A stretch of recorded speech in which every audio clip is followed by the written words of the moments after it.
প্রশ্ন করেছেন জানাজার নামাজে সূরা ফাতিহা না পড়লে কি নামাজ হবে?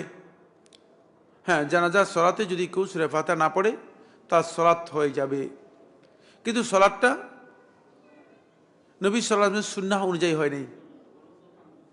সলাত নবী সাল্লাল্লাহু আলাইহি ওয়াসাল্লামের সুন্নাহ অনুযায়ী না হলে যেটা হয়, মানে সুন্নাহর অংশটুকু কি হলো, রয়ে গেল, খেলাফুস সুন্নাহ হলো, সুন্নাহর মানে পরিপন্থী হলো। একটা হচ্ছে নামাজ হয়ে যাওয়া, নামাজের ফরজ যেগুলো আছে সেগুলো যদি কেউ আদায় করে তাহলে তার সলাত হয়ে যাবে। আরেকটা হচ্ছে সলাতের ফরজ, ওয়াজিব, সুন্নত, মুস্তাহাব সবগুলো সহ সলাত আদায় করা, এটা হচ্ছে সলাতের মূল দাবি। সলাতের সুন্নতটা যদি আপনি আদায় না করে থাকেন তাহলে আপনি ভুল কাজ করবেন।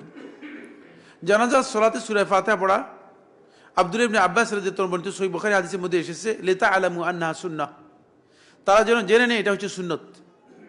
সুতরাং জানাজার সলাতের মধ্যে সূরা ফাতিহা পড়া হচ্ছে সুন্নাহ, একেবারে সুস্পষ্ট সহিহ বুখারী হাদিস, সহিহ বুখারীর মধ্যে পেয়ে যাবেন।